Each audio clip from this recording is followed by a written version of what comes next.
তরুণ sir tutorial mathematics চ্যানেলে তোমাদের সকলকে স্বাগত। তা আমাদের কোষে দেখি 6 নবম শ্রেণী গণিত বইয়ের যে সামান্তরিকের ধর্ম কোষে দেখি 6-এর যে অঙ্কগুলো আমরা করছিলাম, সেখানে আমরা আগের দিন 15 পর্যন্ত অঙ্কগুলো করেছিলাম, আর লাইভ ক্লাসে 16 এবং 17 সমস্ত অঙ্কগুলো করে ফেলেছিলাম। কাজে আমি 16 আর 17 নতুন করে তোমাদের কোনো ভিডিও দিচ্ছি না, তোমরা লাইভ ক্লাসে যে ভিডিও দেওয়া আছে সেখান থেকে তোমরা দেখে নিতে পারবে 16 আর 17 অঙ্কগুলো। আজকে আমরা একটা নতুন চ্যাপ্টার শুরু করব, বহুপদী সংখ্যামালা। তো এই বহুপদী সংখ্যামালাটা একটা নতুন এবং খুব সহজ চ্যাপ্টার। যদি তোমরা একটু মন দিয়ে দেখো তাহলেই তোমরা এখান থেকে সহজেই যে কোনো অঙ্ক সলভ করতে পারবে। তো প্রথমে আগে বহুপদী সংখ্যামালা কাকে বলে এই জিনিসটা আমাদের আগে জানতে হবে। তো এখানে যে সকল বীজগাণিতিক সংখ্যামালা মানে আগে বীজগাণিতিক সংখ্যামালা জিনিসটা কি আমাদের জানতে হবে।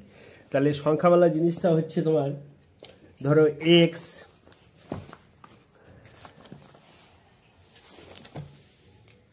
এটা শুধু আমি ধরো এক্স লিখলাম, এক্স, তারপরে ধরো 5x লিখলাম, তারপরে লিখলাম ধরো 3x প্লাস 2, তারপর লিখলাম 5x square plus 3x plus 2।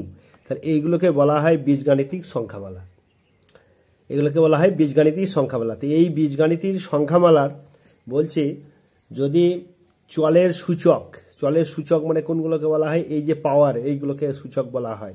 এই যে এখানে পাওয়ার, যেটা এখানটা 1, এটা 2, তো এই ধরনের পাওয়ারগুলো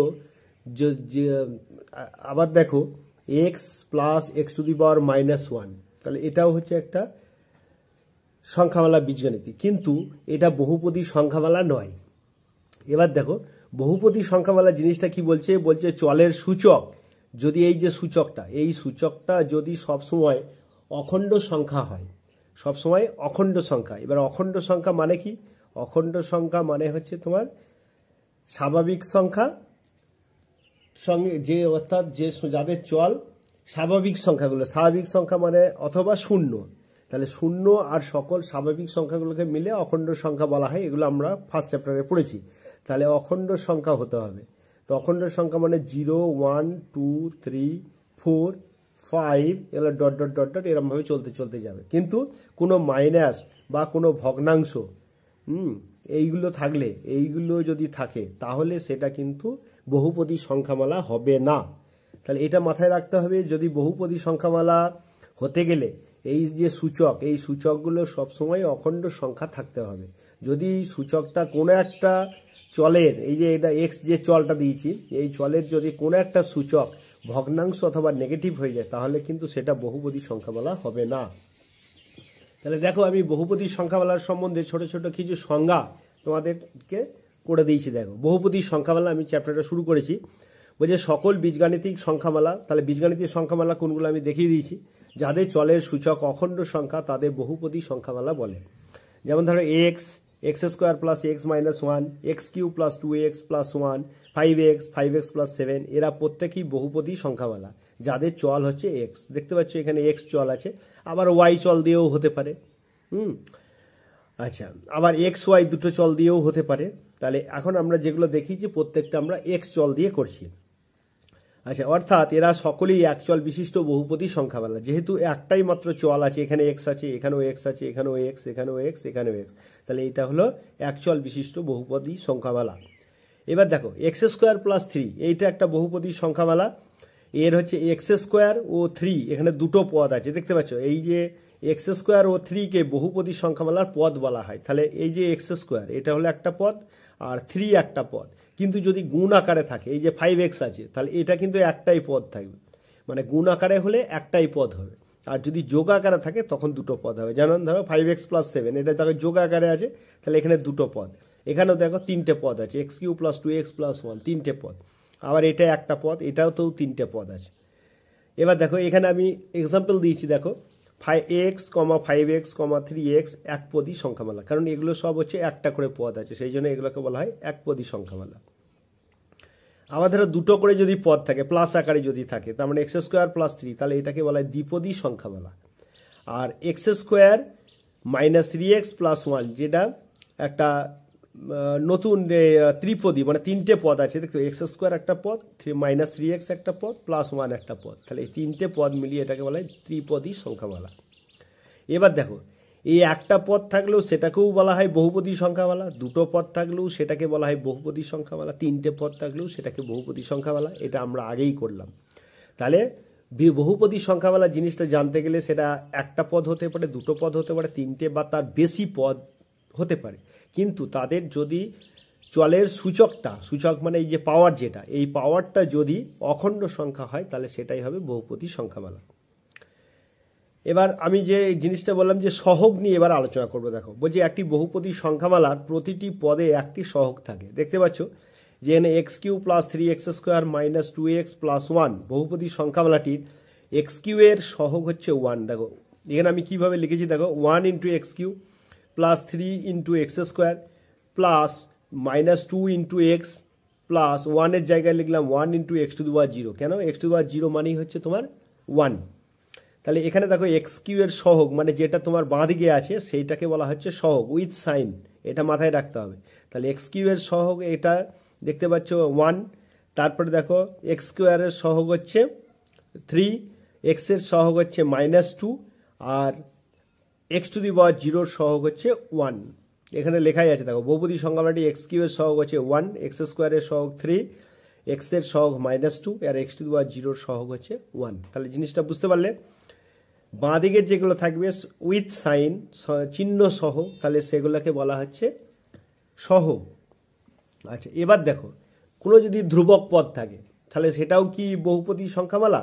তাহলে হ্যাঁ, দেখো 3 এটা একটা ধ্রুবক পদ, -2, 5, 2, 0 এগুলো হচ্ছে প্রত্যেকটি ধ্রুবক বহুপদী সংখ্যামালা, কিন্তু এগুলোও এক একটা বহুপদী সংখ্যামালা। কেন না দেখো 3 মানে হচ্ছে 3 into x to the power 0 লিখতে পারি, -2 into x to the power 0 লিখতে পারি, 5 into x to the power 0, 2 into x to the power 0, তাহলে সেক্ষেত্রে তাদের প্রত্যেকটাই হচ্ছে বহুপদী সংখ্যামালা। কিন্তু এখানে যে শূন্য লিখেছি এই শূন্যকে বলা হয় শূন্য বহুপদী সংখ্যামালা। এটা মনে রাখবে যে শুধুমাত্র শূন্যটাকেই বলা হচ্ছে শূন্য বহুপদী সংখ্যামালা বলা হয়। আচ্ছা এবার দেখো এই যে বহুপদী সংখ্যামালাগুলো আমি লিখেছি কোন কোনগুলো, না এই যে x square plus x plus 1 x³ এগুলোকে এক একটা নামে তোমাদের কিভাবে এগুলোকে লিখবে, লেখাটা কিভাবে লিখবে সেই লেখাটা আমাদের এখানে কিভাবে লিখেছি সেটাই দেখো। বলছে বহুপদী সংখ্যামালাগুলোকে চল অনুযায়ী সাধারণত fx, তারপরে হচ্ছে gx, px, qy, rxy ইত্যাদি দ্বারা চিহ্নিত করা হয়। তাহলে এখানে দেখো যেহেতু x দিয়ে আছে সেই জন্য আমি এটাকে fx লিখতে পারি, আবার দেখো এটাকে gx লিখতে পারি, এটাকে আমি qx লিখতে পারি, এটাকে px লিখতে পারি। তাহলে প্রতিটি একই অঙ্কে তুমি দুটো একই জিনিস ধরতে পারবে না, অর্থাৎ একই অঙ্কে ধরে একটা x একবার আছে একটা সংখ্যামালা, আর একটা ধরো x² প্লাস x প্লাস -1 এই একটা আছে। তাহলে দুটো যদি তোমার থাকে তাহলে একটা তুমি fx সমান ধরে নিলে আর একটা gx সমান ধরে নিলে, কিন্তু দুটো আলাদা আলাদা যদি অঙ্ক হয়ে যায় তাহলে তুমি দুটোর ক্ষেত্রেই fx ধরতে পারো, কোনো সমস্যা নেই। তাহলে আমি এই যে বিভিন্ন যে চলরাশি এইগুলো সংখ্যামালাগুলো বহুপদী সংখ্যামালা এগুলো আমরা fx, gx, px আর qy, rx, y ইত্যাদি দ্বারা চিহ্নিত করা হয়। আচ্ছা এবার স্যার এখানে qy দ্বারা কিভাবে কি সূচিত করা হবে? qy মানে ধরো y দিয়ে যদি থাকে তাহলে y দিয়ে কিরকম যদি থাকে, y দিয়ে মানে আছে ধরো y³ প্লাস y মাইনাস 1, তাহলে এটা সমান আমি কি লিখব, ধরো cube of y equal to হচ্ছে এটা। কেন না এখানে y দিয়ে আছে সেই জন্য এটা y দিয়ে আছে সেই জন্য এটা y লিখে লিখলাম। আবার ধরো fx এটা সমান ধরো x² প্লাস 1, আবার ধরো gx ইকুয়াল টু ধরো লিখলাম x মাইনাস 5, আবার ধরো rx এটা সমান আমি লিখলাম x³ প্লাস 2x প্লাস 1 এটা লিখলাম। আবার ধরো rx, y এটা মানে হচ্ছে ধরো x² plus xy plus y²। এটা দেখো এখানে দুটো চল আছে ওই জন্য এইভাবে লেখা হয়, x, y দিয়ে লেখা হয়। তাহলে x, y দিয়ে যখন লেখা হবে দুটো চল দিয়ে, সেরকম তিনটে চল দিয়েও আছে, উঁচু ক্লাসে এগুলো তোমরা জানবে, এখন দুটো চল পর্যন্ত জেনে রাখো। আচ্ছা তাহলে এবার আমরা কি চলে যাচ্ছি, আচ্ছা এবার আসছি মাত্রা, কোনগুলোকে মাত্রা বলা হয়। বলছে কোনো বহুপদী সংখ্যামালা, তাহলে মানে আমি ধরো একটা এখানে x⁵ plus x² plus x minus 5 এটা ধরো একটা বহুপদী সংখ্যামালা আছে। তো এই বহুপদী সংখ্যামালা 4টে পদ আছে, এই 1 2 3 4টে পদ আছে। তাহলে এই বহুপদী সংখ্যামালাটা 4টে পদের মধ্যে যে পদের x এর সর্বোচ্চ ঘাত সব থেকে বেশি সেইটাকে বলা হয় মাত্রা। কি বললাম? বলছে একটা বহুপদী সংখ্যামালার যতগুলো পদ থাকবে তাদের মধ্যে যে চলের একটাই চল থাকবে, তাহলে একটাই চলে যদি থাকে তাহলে এক চল, তাহলে দুটো চল থাকলে দ্বিচল বিশিষ্ট হয়ে যাবে।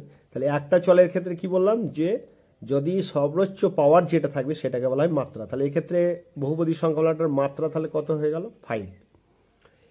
মাত্রা হয়ে গেল 5। যদি এরকম থাকে ধরো y⁴ প্লাস 1, তাহলে এখানে মাত্রাটা কত হয়ে গেল?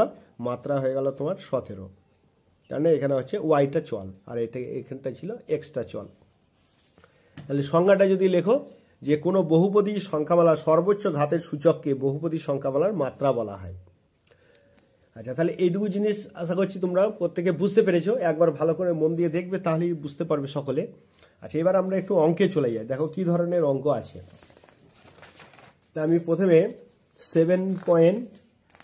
কোষে দেখি 7.1, দেখো কোষে দেখি 7.1, এই যে অঙ্কগুলো দেখতে পাচ্ছ। কি বলেছে যে নিচের কোন কোন ক্ষেত্রে বীজগাণিতিক সংখ্যামালাগুলি বহুপদী সংখ্যামালা লিখি, আর যেগুলি বহুপদী সংখ্যামালা তাদের মাত্রা প্রত্যেকের মাত্রা লিখি। তাহলে আমরা যেটুকু শিখে এলাম সেখান থেকে আমরা পরপর বলে দিতে পারবো। দেখো প্রথমে যে 2x⁻6 - 4x³ + 7x² + 3, আমি কি বললাম যে x এর সর্বোচ্চ ঘাত সেটাই হচ্ছে মাত্রা। তাহলে এটা যেহেতু চলটা অখণ্ড সংখ্যা সূচকগুলো আছে আর সর্বোচ্চ পাওয়ার হচ্ছে 6, তাহলে মাত্রা হচ্ছে 6 এবং এটা একটা বহুপদী সংখ্যামালা। তারপরেরটা দেখো এক্স চল আছে কিন্তু দেখো মাত্রাটা এটা পাওয়ারটা কত আছে -2 -1, তাহলে এটা বহুপদী সংখ্যামালা নয়। কেন? ঋণাত্মক অথবা যদি ভগ্নাংশ সংখ্যা হয় তাহলে সেটা কিন্তু বহুপদী সংখ্যামালা হবে না। তাহলে এক্ষেত্রে এটা মাত্রাও তো বের করার প্রশ্নই আসে না, যেহেতু এটা বহুপদী সংখ্যামালা নয়। পরেরটা দেখো এটা কিন্তু দেখো ওয়াই যে চলটা আছে, ওয়াইয়ের যে চলটা মানে ওয়াইয়ের সহগ 1 আছে এই পাওয়ারটা, আর এখানে ওয়াইয়ের সূচকটা 3 আছে। তাহলে এখানে ওয়াইয়ের সূচক 1 আর এখানে ওয়াইয়ের সূচক 3, তার মানে সর্বোচ্চ সূচক ঘাত পাওয়ারটা হচ্ছে 3, তার মানে এটা একটা বহুপদী সংখ্যামালা এবং এর মাত্রা হচ্ছে 3। আচ্ছা, তারপরে দেখো 1/x - x + 2, তার মানে x⁻−1 চলে আসছে। 1/x মানে হচ্ছে x⁻−1, তাহলে এটা একটা বহুপদী সংখ্যামালা নয়। তারপর একটা 5 নম্বরটা দেখো x⁻51 - 1, তার মানে এটা একটা বহুপদী সংখ্যামালা হচ্ছে। কেন না? এটা x এর পাওয়ারটা হচ্ছে 51, তার মানে এর মাত্রা হচ্ছে 51। তারপর এটা দেখো q√t + t/27, তাহলে এটা মানে হচ্ছে t⁻1³ প্লাস t/27, তাহলে t⁻1³ আসছে। তাহলে q√t মানেই হচ্ছে t⁻1³, তাহলে t⁻ যদি 1³ থাকে তাহলে এটা একটা বহুপদী সংখ্যামালা হবে না, যেহেতু ভগ্নাংশ। আচ্ছা, তারপরে দেখো 15টা দেখো এর বলছে যে এটা একটি বহুপদী সংখ্যামালা। আমি আগেই বললাম যে কোনো ধ্রুবক সংখ্যা যদি হয় তাহলে সেটা বহুপদী সংখ্যামালা হবে।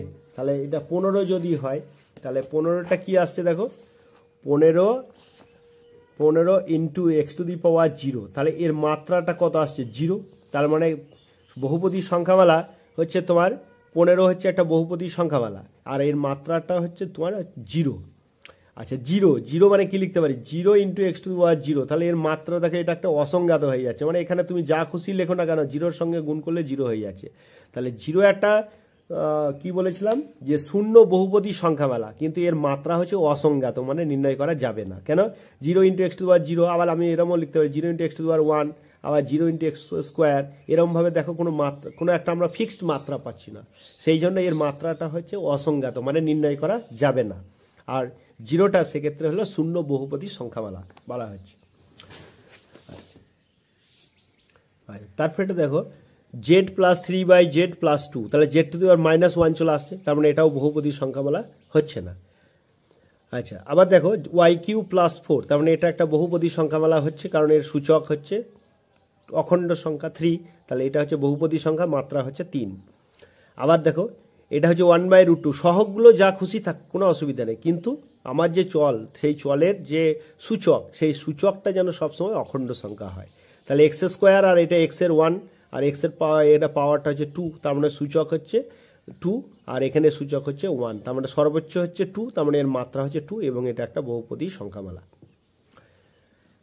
আচ্ছা, তারপরে দেখো তাহলে এখান থেকে আমি অঙ্কগুলো করে দিয়েছি, তোমরা একটু দেখে নেবে এখান থেকে যে 1, 3, 5, 7, 8, 10 এবং 11 বহুপদী সংখ্যামালা এগুলো, আর মাত্রাগুলো আমি পরপর লিখে দিয়েছি। এই মাত্রাগুলো তোমরা তো বুঝে নিলে, তাহলে ব্যাপারটা তোমরা নিজেরাই করতে পারবে। তারপরে 2 নম্বর অঙ্কগুলো কি বলেছে দেখো, বলছে নিচের বহুপদী সংখ্যামালার মধ্যে কোনটি একচল বিশিষ্ট একঘাত সংখ্যামালা, কোনটি একচল বিশিষ্ট দ্বিঘাত সংখ্যামালা, কোনটি একচল বিশিষ্ট ত্রিঘাত সংখ্যামালা লিখি। তাহলে দেখতে পাচ্ছ যে 2x প্লাস 17, তার মানে এটা হচ্ছে তোমার একচল বিশিষ্ট, এটাকে বলে একঘাত সংখ্যামালা। কেন? পাওয়ারটা যদি 1 হয় তাহলে একঘাত, পাওয়ারটা যদি 2 হয় তাহলে দ্বিঘাত, আর পাওয়ারটা যদি 3 হয় তাহলে হচ্ছে ত্রিঘাত। তাহলে এটা দেখতে পাচ্ছ যে কোনটি একচল বিশিষ্ট একঘাত সংখ্যামালা, এটা 1 নম্বরটা। 2 নম্বরটা বলেছে যে একচল বিশিষ্ট ত্রিঘাত সংখ্যামালা। আর এটা দেখো যেহেতু দুটো চল বলেছে, কিন্তু আমাদের বলেছে একচল বিশিষ্ট বের করতে বলেছে, তাহলে এখানে দুটো চল আছে, সেই জন্য এটা 3 নম্বরটা কিছু করলাম না। 4 নম্বরটা দেখো আমাদের একচল বিশিষ্ট ত্রিঘাত সংখ্যামালা। 5 নম্বরটা দেখো একচল বিশিষ্ট টিটা এখানে চল আছে, তাহলে টি স্কোয়ার আছে, তার মানে হচ্ছে একচল বিশিষ্ট দ্বিঘাত সংখ্যামালা। আর 6 নম্বরটা দেখো এক্স এর পাওয়ার আছে 1, তার মানে হচ্ছে একচল বিশিষ্ট একঘাত সংখ্যামালা। তারপরে কি বলেছে দেখো, নিচের বহুপদী সংখ্যামালাগুলির নির্দেশ অনুযায়ী সহগগুলি লিখো। দেখো আমি এখানে লিখে দিয়েছি, তোমরা একটু দেখে নেবে যে 2x + 1 একচল বিশিষ্ট একঘাত সংখ্যামালা, এটা হচ্ছে একচল বিশিষ্ট দ্বিঘাত সংখ্যামালা, এটা হচ্ছে একচল বিশিষ্ট ত্রিঘাত সংখ্যামালা, এটা হচ্ছে একচল বিশিষ্ট দ্বিঘাত সংখ্যামালা, আর এটা হচ্ছে একচল বিশিষ্ট একঘাত সংখ্যামালা। এবার পরের অঙ্কটা কি বলেছে দেখো, যে নিচের সংখ্যামালাগুলির নির্দেশ অনুযায়ী সহগ লিখতে বলেছি। তাহলে 5x³ - 13x² + 2, x³ এর সহগ কত হচ্ছে? x³ এর সহগ হচ্ছে 5। তারপরে দেখো x² - x + 2, x এর সহগ হচ্ছে কত? -1। এটা কিন্তু +1 করলে হবে না, তাহলে আমি কি বলেছিলাম চিহ্ন সহ সহগটা বলতে হবে। তাহলে x এর সহগ হচ্ছে -1। তারপরেরটা দেখো x² এর সহগ, কিন্তু দেখো অঙ্কে x² নেই কিন্তু সহগ আছে, তাহলে কিভাবে আমরা করবো এটাকে? আমরা একটু চালাকি করে করব। তাহলে দেখো 8x - 19, এটা সমান লিখতে পারি 0 × x² + 8x - 19। তাহলে দেখো একটা দ্বিঘাত আমরা বানালাম, তাহলে x² এর সহগ সেক্ষেত্রে 0 হয়ে গেছে, তাহলে x² এর সহগ হচ্ছে 0। 4 নম্বরটা কি আছে? x⁴, তার মানে যেটা ধ্রুবক পদ থাকবে সেটাই হলো x⁴ এর সহগ, মনে রাখবে। তাহলে এখানে ধ্রুবক পদ কত আছে দেখো, ধ্রুবক পদ মানে চল যেটাতে নেই, অর্থাৎ x যেটাতে নেই, তাহলে x যেটাতে নেই মানে এটাতে, তাহলে √11 যেটা হলো সেটাই হলো x⁴ এর সহগ, √11। তাহলে দেখো এখানে আমরা করেছি অঙ্কগুলো, আমরা একটু 3 নম্বরের অঙ্কগুলো করেছি। দেখো এটা 5 - 1 0 করে দেখিয়েছি আমি, আর এটা হচ্ছে √11, এইটা কেমন করে দেখিয়েছি দেখো, √11 × x⁴ 0 - 3 √11 × x + x², এইভাবে লিখলে দেখো x⁴ এর সহগটা হচ্ছে √11। আচ্ছা, তারপরে দেখো 4 নম্বর অঙ্কটা কি বলেছে, যে নিচের বহুপদী সংখ্যামালার প্রত্যেকটি মাত্রা লিখতে বলেছে। তাহলে মাত্রা কত হবে? মাত্রা মানে যে x এর সর্বোচ্চ ঘাতটা, পাওয়ারটা যেটা, তাহলে এখানে দেখো x এর সর্বোচ্চ পাওয়ার কত আছে? 4 আছে, তার মানে 4টা হয়ে গেল, এখানে মাত্রা হয়ে গেল 4। তারপরে এটা দেখো মাত্রা কত আছে? 1, x এর সহগ, x এর পাওয়ারটা হচ্ছে 1, তার মানে এটা মাত্রা হয়ে গেল 1। 3 নম্বরটা দেখো, যদি ধ্রুবক পদ হয় তাহলে সবসময় মাত্রা 0, মনে রাখবে। যদি ধ্রুবক পদ হয় তাহলে এখানে 16 হচ্ছে ধ্রুবক পদ, তার মাত্রা হচ্ছে 0। আমি করেই দেখালাম আগে যে যদি 16 হয় তাহলে 16 × x⁴, তাহলে মাত্রা হচ্ছে 0। তারপর এটা দেখো মাত্রা হচ্ছে 3, তারপর একটা মাত্রা হচ্ছে 1, তারপর একটা মাত্রা হচ্ছে 19। আচ্ছা, এবার 5 নম্বর অঙ্কগুলো কি বলেছে? 5-এর বলেছে যে আমি দুটি আলাদা একচল বিশিষ্ট দ্বিপদী সংখ্যামালা লিখি যাদের মাত্রা হচ্ছে 17, আলাদা চল বিশিষ্ট, তাহলে একচল বিশিষ্ট বলেছে, তাহলে দুটো চল তোমাকে নিয়ে দিল, দেখো মাত্রা 17 হতে হবে। এরকম অসংখ্য পাবে তুমি, তার মধ্যে আমি দুটো করেছি। দেখো x⁴ 17 + 5x⁴, তুমি যদি লেখো x⁴ 17 + 1, তো এটা একটা হলো। আরেকটা চল তুমি দিয়ে বলেছে যে আমি আরেকটা লিখেছি 2y⁴ 17 - y, তুমি যদি লেখো যে 3y⁴ 17 + 1, তাহলে এরকমভাবে অসংখ্য উত্তর হবে। তাহলে এগুলো দুটো সমীকরণ, একচল বিশিষ্ট, এটা একটা বহুপদী সংখ্যামালা, আর এটা আলাদা চল বিশিষ্ট আর একটা একচল বিশিষ্ট বহুপদী সংখ্যামালা। আচ্ছা, তারপরেরটা কি বলেছে দেখো 6 নম্বর অঙ্কটা, দুটি আলাদা একচল বিশিষ্ট একপদী সংখ্যামালা লিখি যাদের মাত্রা হচ্ছে 4। তাহলে এখানে দেখো আমি 5x⁴ করেছি একটা, তোমরা এখানে অসংখ্য করতে পারো, তোমরা এখানটা আলাদা করে x⁴ 4 2x⁴ লিখতে পারো। আর একটা 3y⁴ করেছি, এখানে তুমি লিখতে পারো 3y, এক পদই যেহেতু বলেছে তাহলে তোমাকে 3y⁴ লিখলে, বা 2y⁴, 5y⁴, যা খুশি। আচ্ছা, তারপরে 7 নম্বর অঙ্কটা দেখো, বলছে আমি দুটি আলাদা একচল বিশিষ্ট ত্রিপদী সংখ্যামালা লিখি যাদের মাত্রা হচ্ছে 3। তাহলে দেখো এটা একটা চল এক্স চল নিয়েছি, x³ + 5x² + 2, তোমরা যদি লিখতে x³ - x + 1 এরকম একটা করতে হতো, কোনো অসুবিধা নেই, তোমরা নিজেরা তৈরি করে নেবে। আবার এটা ধরো y³ + y - 5, এটাও দেখো 3টে করে পদ থাকতে বলেছে, যেহেতু ত্রিপদী বলে দিয়েছে, ত্রিপদী সংখ্যামালা যাদের মাত্রা হচ্ছে 3। তাহলে এগুলো হচ্ছে তোমাদের মাত্রা হচ্ছে 3, দেখেই বুঝতে পারছো যে এখানে যেহেতু x এর সর্বোচ্চ পাওয়ার 3, এটা y এর সর্বোচ্চ পাওয়ার 3। আচ্ছা, এবার দেখো 8এর অঙ্কগুলো কি বলেছে।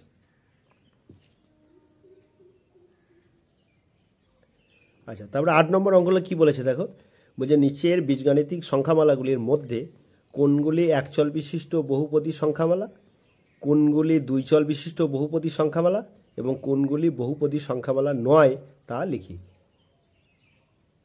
আচ্ছা, তাহলে 1 নম্বরটা কি বলেছে, x² + 3x + 2, এটা হচ্ছে তোমার একচল বিশিষ্ট বহুপদী সংখ্যামালা, কারণ একটাই চল আছে। তারপরটা দেখো এখানে দুটো চল আছে, x একটা চল, y চল বিশিষ্ট, তাহলে দুই চল বিশিষ্ট বহুপদী সংখ্যামালা, এইটা হচ্ছে দুই চল বিশিষ্ট বহুপদী সংখ্যামালা। আচ্ছা, তারপরেরটা দেখো y, এটা হচ্ছে যে y এর হচ্ছে